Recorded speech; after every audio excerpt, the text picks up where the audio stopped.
Allez, bonjour à toutes et à tous, très heureux de vous retrouver, désolé petit retard. Ce matin, je me suis encore tapé des enregistrements sans écran, donc je recommence. Allez, on a pas mal de choses à se dire par rapport aux updates hebdomadaires faites ce lundi.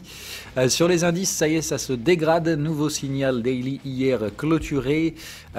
Toujours pour moi dubitatif parce que le cluster résistant, il était vraiment par là. Bon, on s'est fait un petit excès de rab. Sur les 2 premiers jours de la semaine, toujours en traitement d'une zone de target, donc probabilité assez forte de voir ici l'objectif graphique du report de l'ancien range ici. Donc très clairement pour moi la zone de prédominance pour un échec et un retour vers les zones d'overlap, la structure globale restant toujours cette vague 1 étendue, ce qui fait que normalement ici on doit simplement récupérer les miettes, pas trop s'exciter, et c'est exactement ce qu'on voit dans le marché. Les gens s'excitent, vont chercher des dossiers hyper spéculatifs, etc. Bref, donc pour moi, à mon sens, repli globalisé à venir ici de manière probablement assez brutale. En tout cas, on est sur les zones de cluster, débordement des différents contextes. Au-dessus du canal de tendance, ça tente d'accélérer. On a des cassures de cycle, en tout cas des cassures de momentum ici. Et évidemment, donc ça bourre. Le canal de tendance ici me semble absolument pas en support. Vous voyez bien, je m'étonnerais ici que ça paye. J'ai plutôt l'impression qu'on va tout enfiler en ligne droite pour aller chercher l'overlap. Donc attention, comme je vous l'avais dit dans le brief hebdo, à d'éventuels pics de volatilité puisqu'il y a de la marge sur ce dernier pour bourrer violemment. Donc ici, ne vous dites pas forcément que le mouvement va être construit, etc. On peut très bien tout péter d'abord, puis évidemment après se neutraliser sous forme de triangle ou autre chose du style. D'ailleurs, pour astuce, on a rarement le même type de structure dans les consolidations intermédiaires des vagues étendues. Voilà. Bon, c'est petites choses comme ça. Donc bref, à voir aujourd'hui si on va avoir la validation, la confirmation du signal dans la journée ou dans les prochains jours. Un signal peut mettre 4 à 5 jours à se valider, donc soyez pas non plus trop tout de suite sur la gâchette. Maintenant voilà, on est sur la zone cluster, on voit bien qu'on est au-dessus de tous les contextes et même du contexte du T supérieur. Donc à mon sens, tant qu'on arrive à rebaisser avant la fin du mois et à reclôturer à l'intérieur du contexte, tout ira bien et on aura très probablement trouvé notre objectif en reverse.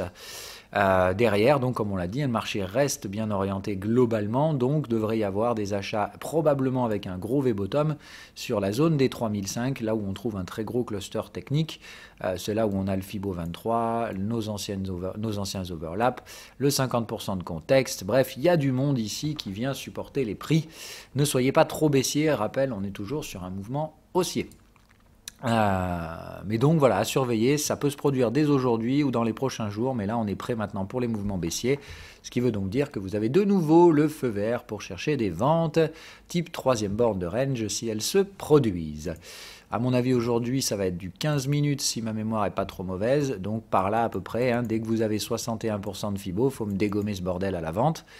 Maintenant, essayez comme d'hab, mais voilà, les éléments techniques sont là. Est-ce que vous pouvez tenir une 3e borne vendeuse? Bah oui, vous voyez bien qu'on tient les clôtures sous le contexte. On a des beaux signaux vendeurs là-haut sur les UT supérieures. Il n'y a pas grand-chose en soutien ici, donc là vous pouvez y aller. Clairement, tapez-moi ça dès le Fibo 61. Ça veut dire à partir de 3940, grosso merdo. Par contre, attention, 3940 avec des signaux vendeurs, pas des signaux juste neutres. Il faudra des signaux de type tendance. Bref, je vous laisse normalement gérer tout ça tranquillou. J'espère que vous savez faire, sinon vous ne faites pas ou vous vous faites assister. Ce qui m'inquiète un peu plus en ce moment, c'est donc les taux américains qui viennent d'aller taper les 1,35 quasiment. On est sur des gros trucs, c'est de dire on est quand même sur des gros niveaux ici. On est sous des résistances, on tente des accélérations, attention quand même, le flux global était baissier, et même s'il y a une forte probabilité qu'on essaye de taper jusqu'au 1,50, soit on le fait de façon exubérante comme ça et on réintègre, puisqu'on voit bien qu'ici on a affaire à un canal chartiste et qu'on est dans la partie haute de ce dernier, soit ici on obtient donc un repli, tentative d'accélération égale échec, et on se replie dans le bas de canal. Maintenant, il faut vraiment faire attention, je vous le donne en avance, si ce bas de canal devait être testé positivement pour venir chercher les 1,50, le grand classique, bon tout va bien. Si par contre sur le bas de canal on a une sortie baissière, là ça va devenir beaucoup plus méchant. Pourquoi? Tout simplement parce que si le taux baisse, ça peut venir d'une demande obligataire, c'est-à-dire d'investisseurs qui veulent et qui préfèrent un rendement faible, de l'ordre de 1%, par rapport à une prise de risque sur des marchés actions. Donc attention, ça peut tout à fait éventuellement, comme je vous le dis, venir d'un mouvement très épidermique, retour immédiat à la zone des 1, dans un mouvement très brutal de repli vers des actifs refuges. À surveiller tout ça de très loin, évidemment, pour l'instant, puisque jusqu'à preuve du contraire, le VIX, ça reste plutôt cool aujourd'hui, enfin hier, donc il n'y a pas encore de confirmation. Le WTI, même chose, hein, pour l'instant, on fait mumuse, mais on n'a toujours pas de vrai signal vendeur. Bon, évidemment, je vous laisse apprécier la connerie du momentum ici. Donc, évidemment, on reste très patient.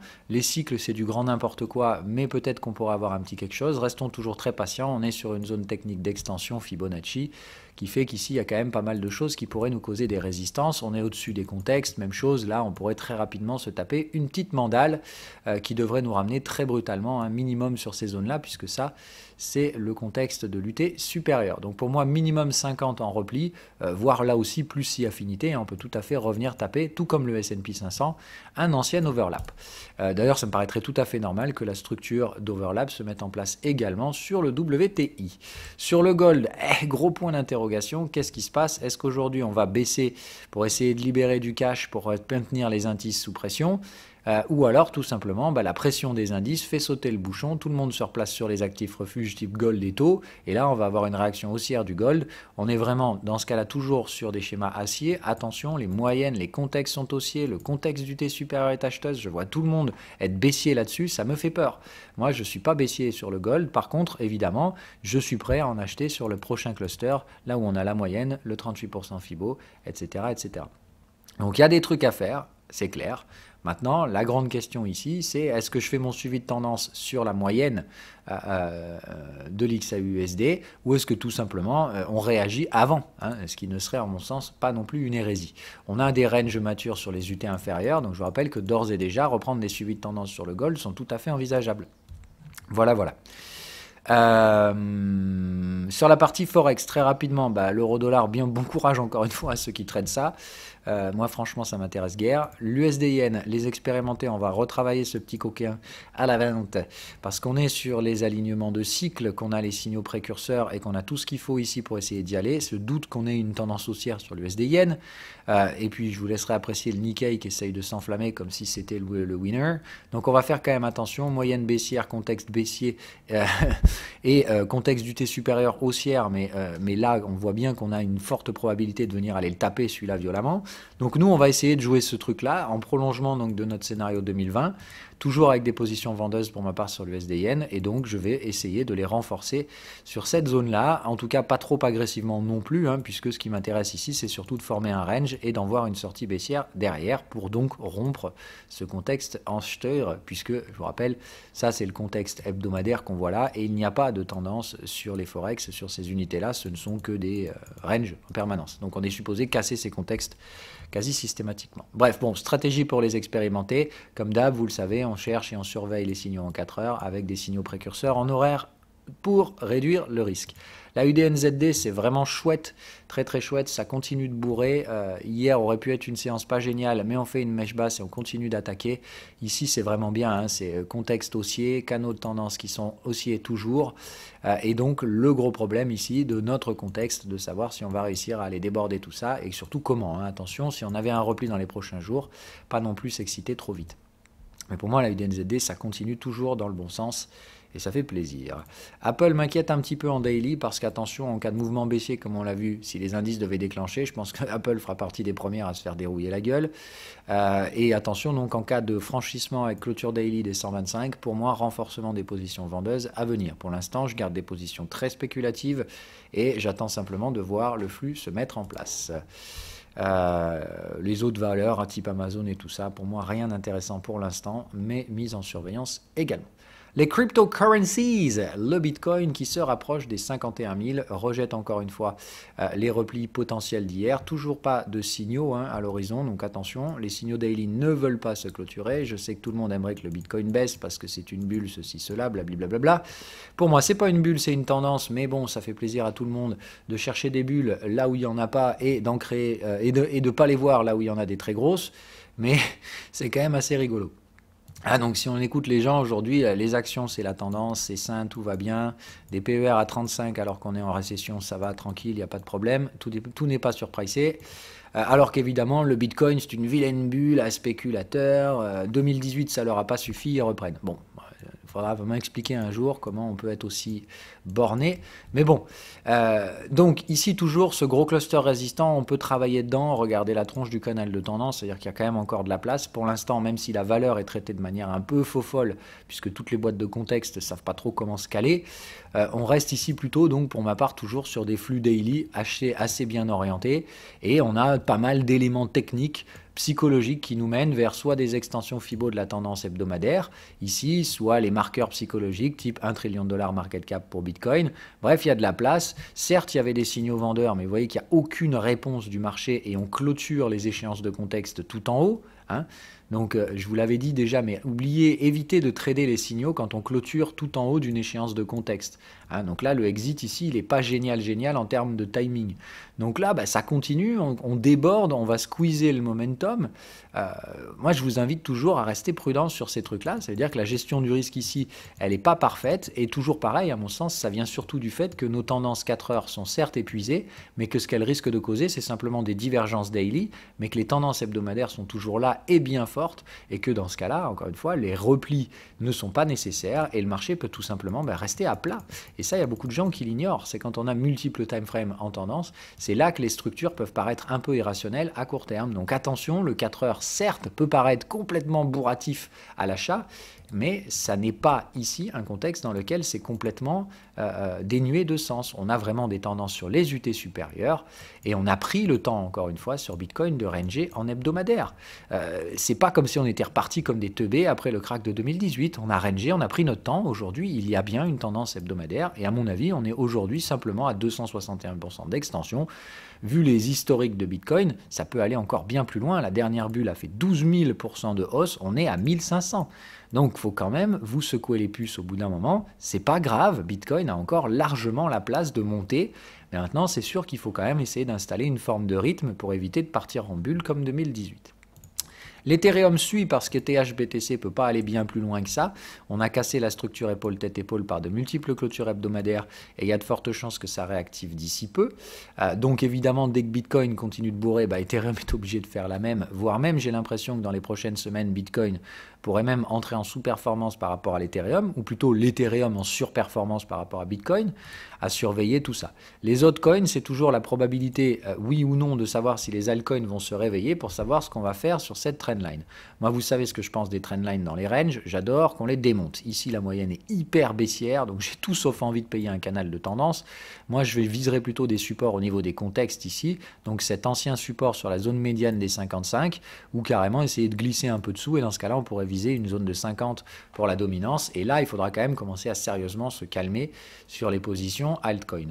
Mais pour ma part, ici, je suis pas encore en mode, allez, les alts vont se dérouiller, goodbye et compagnie, mais bien plutôt cette sélection naturelle dont je vous avais parlé, où on a une forme de K-shape, c'est-à-dire que certains altcoins, c'est de la daube, ça va crever hyper violent, et d'autres altcoins vont être très performants, plutôt sous une forme, donc, ils perdent rien, ils s'en sortent bien, les supports sont maintenus, bref, la tendance du Bitcoin et de l'Ethereum maintient leur valorisation, on n'est pas dans l'effondrement spéculatif de ces valorisations-là, mais plutôt, on va dire, un peu de volatilité due à des tensions externes, mais pas la fin du monde non plus. Alors je sais que tout le monde se pose la question de dire « Mais Phil, comment tu peux voir une baisse de 10% sur le S&P 500 et rien sur les cryptos ?» Eh bien écoutez, j'aime pas ces gens qui ont des formules toutes faites du genre une corrélation c'est permanent, etc. Non, pour moi les corrélations ça évolue, ça oscille et je suis absolument pas d'accord pour dire que pour l'instant le niveau de corrélation entre S&P 500 et Bitcoin fait qu'ils doivent se suivre. Non, alors il est sûr que Bitcoin aura probablement un petit repli quand même si le VIX venait à péter vers la zone des 50, mais il n'y a quand même pas non plus une relation systématique de cause à effet, comme beaucoup ont tendance à le faire. Ces relations-là dans le marché n'existent pas, ce sont des visions de l'esprit souvent causées par beaucoup d'inexpérience et de mécompréhension des mécaniques réelles de marché. C'est souvent des gens qui aiment bien expliquer et comprendre ce qu'il se passe en mettant dessus donc des formules toutes faites, alors que le marché, lui, n'en a strictement rien à foutre, ça reste du chaos, et toute chose oscille dans le marché, y compris les taux de corrélation. Voilà, ceci dit, je vous souhaite à toutes et à tous une agréable journée. Soyez sages, mais pour ma part, je reste toujours bien orienté sur les altcoins. tant qu'il reste dans ces canaux. Hein. Je prends donc l'exemple ici de Stellar. Moi, ça a beau baisser un peu, hein, ça reste des signaux de tendance dans une tendance haussière. J'ai bien décalement de la valeur sur les contextes. Moi, tant qu'on ne vient pas chercher les contextes acheteurs, ça montre qu'on va plutôt essayer les contextes vendeurs et qu'on va plutôt les dérouiller comme il faut. On est toujours en pullback sur les 50% du canal de tendance tracé à la main. Donc pour moi, toujours partie haute du contexte, ça vient payer. Et tant qu'on a des acheteurs ici, tout va bien. Ripple, je sais pas, comme je vous l'ai dit, et tous les autres, type Cardano, ça se tient là aussi très très bien. Donc, quid de est-ce que Cardano ou Stellar vont atteindre leurs ATH? C'est une grosse bataille entre ces deux collègues. On voit bien, ils traitent à peu près les mêmes zones de prix, débordement des contextes vendeurs, accélération au niveau du prix, et évidemment, on voit Stellar, même chose, hein, débordement de contexte, cassure des cycles, bref, il y a tout ce qu'il faut. Les deux sont en train de se tirer la bourre, à savoir qui sera le prochain à réussir à passer l'ATH. Attention, hein, ça ne veut pas dire que c'est gagné d'avance et qu'on ne va pas se péter la gueule, mais je pense que ces deux-là sont évidemment les grands marqueurs qui nous permettront, à mon sens, d'éventuellement franchir cette trendline de la dominance. Si on avait ici un Stellar et un Cardano qui se dirigeaient vers les ATH après Ethereum, et bien là, autant vous dire que la dominance, elle va s'en prendre une, parce que Bitcoin, je doute que lui, il puisse franchir les 55K de sitôt. Voilà, donc un peu de risque qui pourrait venir de facteurs externes pour le monde crypto, de facteurs, on va dire, plus institutionnels type S&P 500, mais en soi, attention quand même avec cette corrélation un peu hasardeuse dans laquelle certains pensent se noyer beaucoup trop facilement. Voilà.